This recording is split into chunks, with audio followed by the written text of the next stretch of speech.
friends, welcome back to Heartbeat Narratives. I'm Molly, and I'm so excited to welcome my new friend Kukui to the podcast today. I know that you have a lot going on in your life right now. You just moved back to Oʻahu. Yep, from Hilo in May. It's been 7 years that I've lived away from home, so it's been an adjustment. Those 7 years were like, as soon as I graduated high school, I went to Washington, and then I ended up in Hilo, and that's like a majority of like my young adult life. I'm reintegrating into my family as an adult, which is a trip because it's like I'm the kid.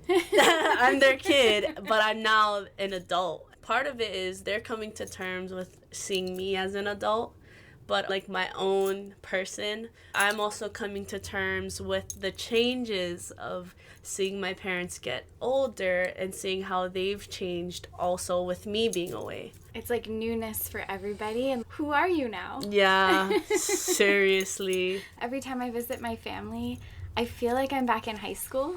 And part of my brain steps back into my teenager ways of being. And I'm like, no, I'm not her anymore. I'm a better version of myself. Yeah. But you're in the midst of it all. And you're starting law school this month. Yeah, Congratulations. Totally. Thank you. I'm trying to be hyped up about it. But there's definitely a lot of anxiety. We're talking about right before this, Nailani, is my mom is a kumu. She actually just changed schools from Kamehameha to Kailua, a really big jump, but earlier today I went to introduce myself to the kids as her daughter, but also like a kokua on Fridays because my law school schedule, I have Fridays off, thank God. Yay! Yeah, so awesome. I have 3-day weekend to like work on assignments, but also I will be popping into her classes sometimes, and like you asked, oh, am I a kumu? And it's just funny how I've always told my mom I don't want to be a kumu. But for some reason, it just, the kuleana and the kuleana just always catch up to me. And I find myself in opportunities to teach a lot, which is, it's cool. Yeah, I'm fine with it. What do you end up teaching? All kinds of things. Like, for one of my cousins, I've been spiritually guiding her through a recent loss, and I've been like her support. Sometimes I'll teach her, or she'll ask me things, and this is not me just knowing these things. Like, this is from my relationship with you and our other titas from Ho'omanahale, just listening to the messages that are coming through. So that's an example of like teaching. Or even like, I have a lot of peers who often see or feel that I have mama energy. You do? Yes. And it's so beautiful and warm. Like, when I see you, I feel like I'm getting a hug. Yeah, totally. That's how I feel, and it's cool that's being received, because there's also the other side of it. I have been seen as intimidating. I have been seen as taking up space, and it just comes with the kuleana, right? If I have big mama energy, then I have big mama energy. And I have this one young tita who I met through a summer bridge program. She was a haumana, and I was one of the peer mentors. And she took a liking to me, and she made herself like super peely to me. And it's evolved into a relationship where I'm her big tita, she's my little tita, and sometimes I gotta scold her. I don't like doing it, but sometimes I have to, because she's young, and she's like bright-eyed and bushy-tailed and just ready to go. And sometimes I'm like, wait, check out the scene first before you jump in. And or even like this morning, mom asked me to share. My mom is trying to get her students to get into a rhythm for piko, or protocol for the day. So just like Welina, Kailua, so 2 olis, and then Hawaii Pono'i. She told them that eventually they're going to be sharing like a mana'o of the day, mana'o kala. So today I shared the mana'o kala, and my mana'o today for them was ʻAʻohe hua o ka maiʻa I ka lā hoʻokahi. And what that means is, literally it means bananas don't fruit in one day. The nuanced meaning is, it's like a retort to someone who's impatient, but the lesson is on patience. You got to be patient if you want something to fruit or to get better. So that was my mana'o to them before I went to go pick flowers. Oh, so beautiful. Yeah. How old are the haumana, the students? She has a mixed class. She has a senior, 2 juniors, a sophomore, and a freshman. So she has all the levels, and this is her first time teaching in a quote kaiapuni setting. So kaiapuni it's a term for kids who learn to speak Hawaiian language as a medium for learning in schools. A kula kaiapuni, or a Hawaiian intermediate language school. There you go. An example of that is like Anuenue in Palolo Valley or Pu'ohala in Kaneʻohe. So they have a cohort now at Kailua, and my mom, she went from teaching world history at Kamehameha through a Kanaka lens, that was her specialty, to now teaching in a Hawaiian language kaiapuni setting. What it makes me think about is when I was in Hilo and I used to run the Hawaiian Club there, and I would invite people into the space and tell them, like, let's learn together. Like, even though I already knew what we were learning, but it makes it feel like less of a gap in between us and a difference, and more of a it's us doing it together versus I have the power to teach you something, whatever. Yeah.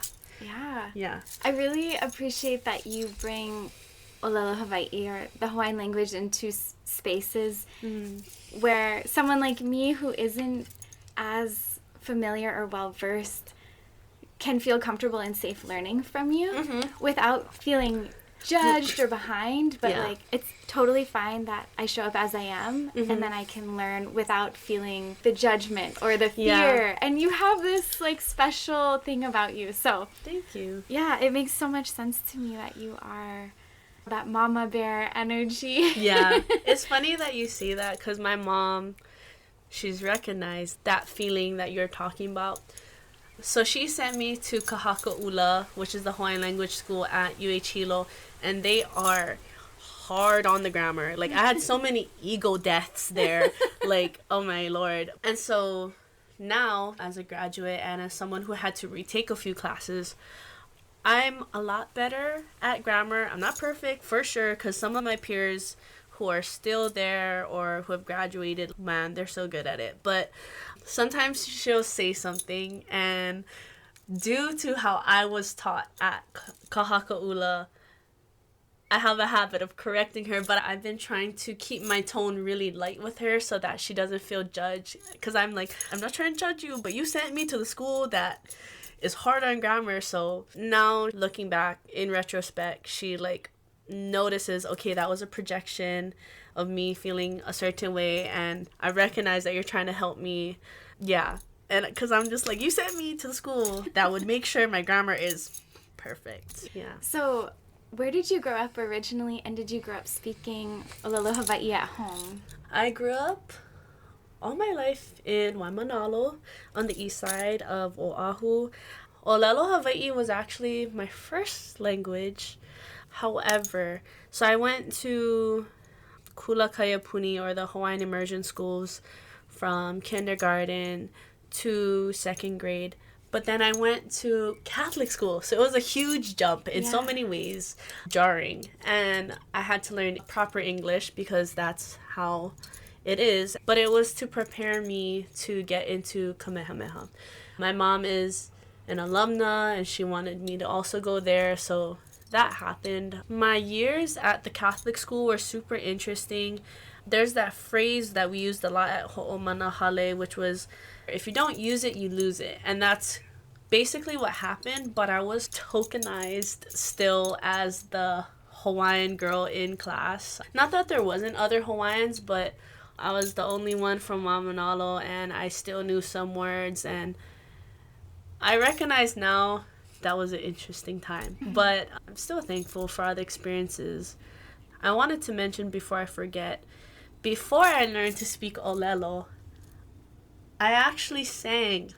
So my mom used to always sing lullabies to me. Really? And my mom's a singer. She's a really, really good singer. And I'm her mini-me in that respect. But she said the first time I talked back to her, I sang back the lullaby. Oh, Yeah. sweet. Yeah. So I still love music to this day. To this day. On the way here, I was listening to, I think, 70s and 80s music. What's the song? Oh my god.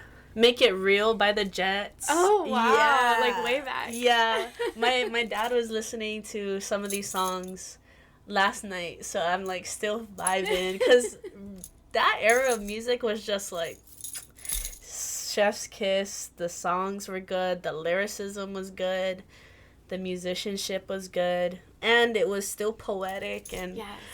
oh, I miss poetry in a sense. Yeah, there's Yeah. so much heart, I think, in certain eras of music. Mhm. And as a musician yourself, you must feel it in your soul differently. Yeah, for sure. So both sides of my family genealogically are singers and musicians. So for sure, you are super right on that. I feel it really deeply. But I think also too, I've always been sort of a whimsical, spiritual little person. So coupling like my love of music, my belief in just spirituality is alive and well, I don't know if but it's alive. It's alive and we're trying to make it well again. Yeah, it hits. I think that's the best way that I can describe it. Or in Hawaiian, the term is pakana'o, like my na'au has been like touched. That's how it feels. Yeah.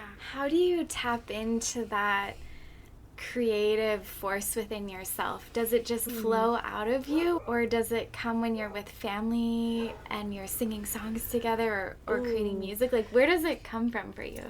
Oh, that's a really good question. I really think it's just a part of me at this point. So it happens all over. It depends how tuned in I am or what the focus is. So an example is my car. My car is totally my little safe space. I spend so much time in my car. And there, I really practice my vocalism. So just like practicing singing, because I can be as loud as I want in my car. I can mess up. I can crack a note. I can follow a singer and then repeat it on my own time while the song is going, so that it's, oh, they sing like this, not like this.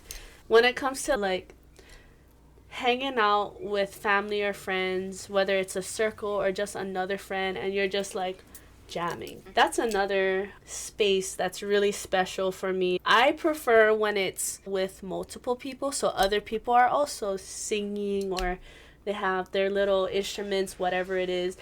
I'm not used to performing in a sense. I like to think of it as sharing. I like to share the space. I do not like performing. Even though I look like I'm smiling, I am stage fright. I am like shivering in my boots. I don't like it, but I'll do it if I gotta do it. But it's not my preference. And then another example is oli. Sometimes when I'm doing certain tasks, I will practice oli. Like earlier when I was cleaning the flowers that I picked before coming here, I've been doing my best to tune in to messages that I'm receiving from Akua or Kupuna. And there's this one Mele or one oli that my church practices. Oh, so my church is Ka Ohana o Ke Aloha, and they're like a Hawaiian Christian church. So they practice both Hawaiian practices, but aligning with Keakua, Yesu Cristo, and they ʻŌlelo Hawaii. So for me, I'm like, yes, this You're is my like space. in your element. Yeah, that journey itself too, with being a Hawaiian and reconciling with growing up as a Christian or even in Catholic school. It's been a journey, but this church and its sister churches, because I was introduced with the Hilo sister church or Bible study. Over there, we call it Hui Ho'omana, so Ho'omana Hale. Oh, Yeah, awesome. so funny. And so that was the bridge to Ka Ohana, and I'm so glad that I found a space where I can feel pono as I still reconcile with being a Hawaiian that's re-indigenizing, but also still like reconciling with the faith that I grew up with. Yeah. Yeah. I totally identify with this because I grew up Catholic. Yeah. And I still practice as a Catholic. Yeah. But I have so much respect for, and I believe in the Native Hawaiian ways of being and knowing and connecting to Aina, to land, to our ancestors. I think it's all pointing us to the same direction. Totally. It's all That's the source. thing. It's all spirit Yep. and just how we interpret it. Yeah. So I have these kinds of talks with my Uncle Walter a lot. And when we do get onto this topic, one thing he said to me once was, I think it's all really the same thing. Akua, creator, or universe, or God and Jesus. But essentially, like, because he was even mentioning, even the smaller gods in Hawaiian belief is all a part of that. It's a part of the bigger picture. Yeah. It's just, the cool thing is that Hawaiian belief was just so intricate that we named everything in order to recognize its life value or its spiritual force with us. Oh, I just dropped a Ike bomb. I got chicken skin. I'm excited to have more conversations like this with you because I think it's a space that a lot of us are navigating, especially as we are entering into our adult lives. And I really think a lot of it comes down to like where we were raised. Yeah. Were we raised in Malaysia or the Ukraine or New York or Hawaii? What are the stories and the religions and the spirituality and beliefs that are in those places? And how are we integrating them into our lives? But then being exposed to other things like Buddhism and Islam. Yeah. Yeah. We have a lot more similarities than we do differences if we look at it like that. I agree. But to get back to music and Mele, are there stories that come to mind when you're thinking of growing up and how music became such a part of your identity? Yeah, a lot of it has to do with my mom. So it's funny because my mom, she has a different first name, but she goes by Hoku. I always find it cool because I'm Kukui, and these are like two different light sources. So my mom, her dad is Papa Walter. He played ukulele by ear, and we have a bunch of pictures of him just jamming like in his Air Force uniform, and him older as my papa with all his friends singing Noho Pai Pai 20 times, all different speeds and versions. So that's one start. So my papa used to kanikapila a lot. Then it got passed down to my mom. I think my papa tried to get her other brothers to get into instruments, and so my mom especially took on that kuleana, but so did my Uncle Alan, who on Sunday we have a memorial for. So I'm looking forward to that time with my family because it's going to be really small. It's going to be intimate, and I was just thinking earlier today to see if we can play or sing Redemption Song because that was a song he liked. And looking back on his life had a lot of pilikia or troubles, and now that I'm older, it hit me why that song, he liked that song. And so I inherited a lot of the instruments from my papa them. I have, over time, become more of the caretaker to these instruments. Like, they're hanging in my room. They're no longer in the corner. You know, there's nothing wrong with storing them, but it's different when you, like, mālama them and show, almost like giving life back into them. Yeah. Chicken skin. So my Uncle Alan's, he gave me his guitar, or maybe he left it, who knows. But I named his guitar Redemption. Oh, yeah. wow. So his guitar, and it's this nice dark red with like black tinting. And then I have another guitar. When I first started to learn guitar, I call that one Pua, because at the time, a lot of the people who were inspiring me to learn guitar were my wahine friends, but they all had a name that had to do with a pua or a flower. So I had a friend, Mele, and I loved her. I adored Mele, and I don't know how to explain her voice, but her voice was just so warm but light. And then also Mele, she had a really nice, light, raspy voice. And then also, my best friend Pua, she didn't inspire me to sing, but I shared a lot of music with her. So just all these different like flower names. So I named that guitar Pua. Do you have songs, Mele, that you're inspired by lately? As a Gemini, it's very hard for me to, let's say, focus on something for too long. Today was like, from last night, it was like 70s and 80s. Lately, I like Afrobeats, but not any Afrobeats.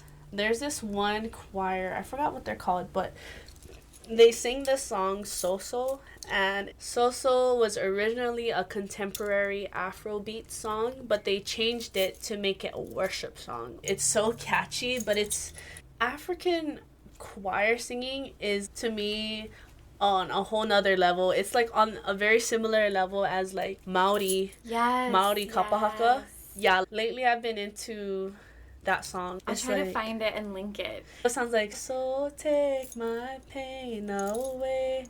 And it's just, it's cool. I'm really open-minded with music. I used to listen to like, not traditional Indian music, but like contemporary, all over. Some days it's like classic rock, and other days it's like new age rap. It's like a pendulum, just all over the place. And other days I like a good Hawaiian throwback. Kanaka Waiwai is a song that touches me very much. That's probably one of, if not my favorite Hawaiian Christian songs. I just found out recently that Kanaka Waiwai was actually written for the Mormon church, but because it sounded too much like a hula, they didn't accept it. But then it became a mele of our people.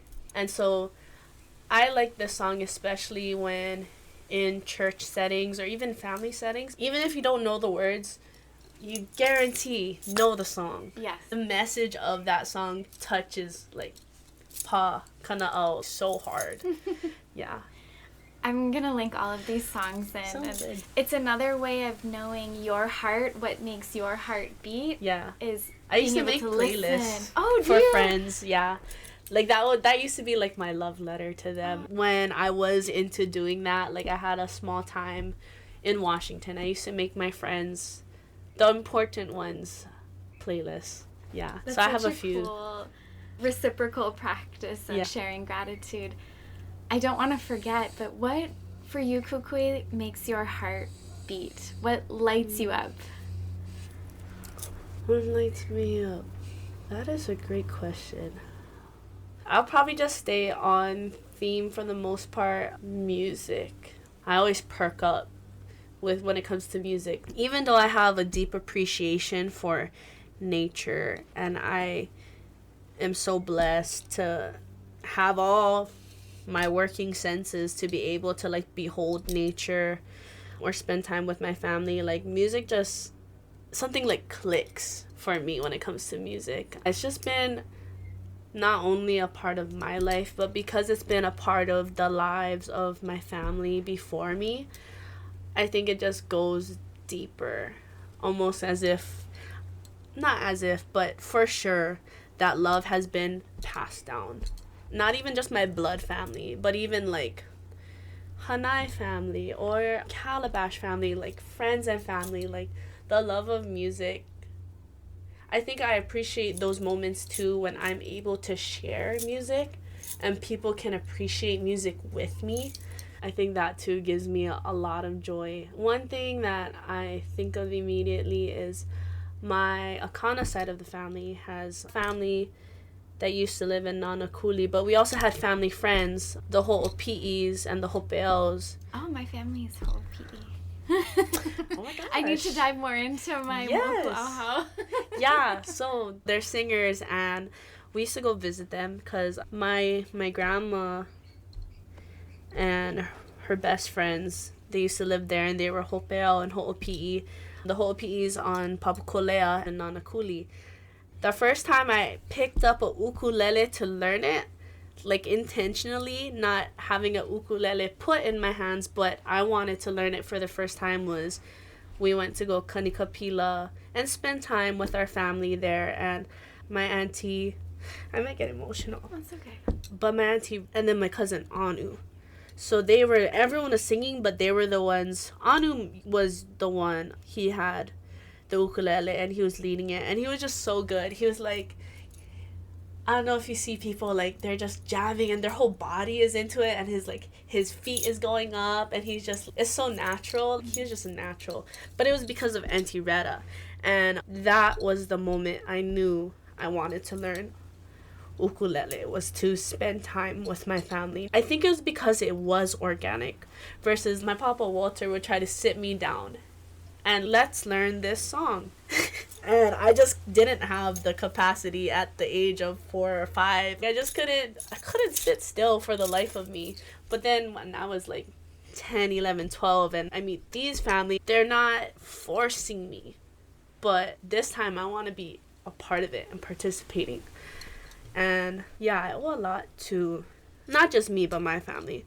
We have a lot of love for the hoʻopiʻis and the hopeo, especially for music in that regard. And because I remembered this one mele that one of the uncles sang when Uncle Otto passed away. He was like the patriarch. One of his sons, who is also a singer, super good singer, but it's like, we are the sons of Otto Hoʻopiʻi now and then. That's who we are when we're together. Ooh. It's like a little diddly, my mom calls it. But then I've always remembered that song. And then recently, me and my mom transformed it into like a aloha aina mele. And I sang it to one of my cousins who are of that family. And she was very thankful that we shared it with her because we were just like chilling. It was at a volleyball tournament. And she was saying like, you keep singing Kukui because no one sings anymore. And I was like, oh, that's junk. But it's true. Everyone's just like, life is different from when I was a little kid, when people used to take time to hang out with family. Now everything is just, there's so much happening that we don't have time to like cruise with the family and have a jam session. So I think music, yeah, for sure. I feel like you're speaking the language of your heart right now. Yeah, I am. And it's just flowing through you and my eyes. What it feels like you're touching on is the beauty of sharing space and being totally present together. Yeah. And that has been missing in so many of our circles and our families. And the fact that you're trying to bring it back by just having it be part of you, part of your daily practice, or however often you create music and play and sing. Like your car is your sacred space of experimentation. Yeah. But you being you allows other people to tap into that too. So mahalo for being that pillar for our wahine hui. Yeah. Because we're so lucky to all have each other and have just recently met. Yeah, I know. And the connection is just so strong. Yeah, I mean, I didn't think 2 months ago that we would be sitting here and being able to just like talk on this level. My last question is, what is on the horizon for you? What is on the horizon? Like we talked about earlier, starting soon as a law student, and also just like reconnecting with my Aina, Waimānalo, Oʻahu in general, reconnecting with my Ohana here more permanently, my cousins now that we're all adults and I'm no longer away from home, more opportunities to just reconnect.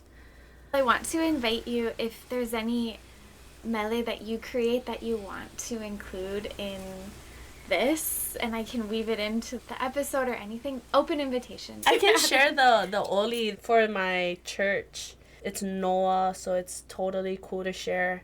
Yeah. But it's a really pretty oli. So it's O ka ʻohana o ke aloha mākou na ka maliʻi o ʻihio Hawaiʻi kani leʻa e leʻa hauʻoli na lahani He oni paʻa ka ʻoia i ʻoe Aia hoʻi ko ka koa kuhua. Aloha no, aloha e, aloha no e. Oh, my heart. Mahalo. Mahalo, Kukui. You are such a bright light. I'm so excited to be able to share this. Anything else you want to add? Mahalo for having me here and also reciprocating the mana between us. I don't often cry on in a regular conversation, but the space was sacred, it was safe, and brought up a lot of great memories and just the deep aloha I have for Mele in my life. I think you'll be very inspiring to other folks who can tap into this more readily because you shared so openly. So, mahalo Kukui, and mahalo everyone for tuning in. We'll see you on the next episode. Aloha. Aloha.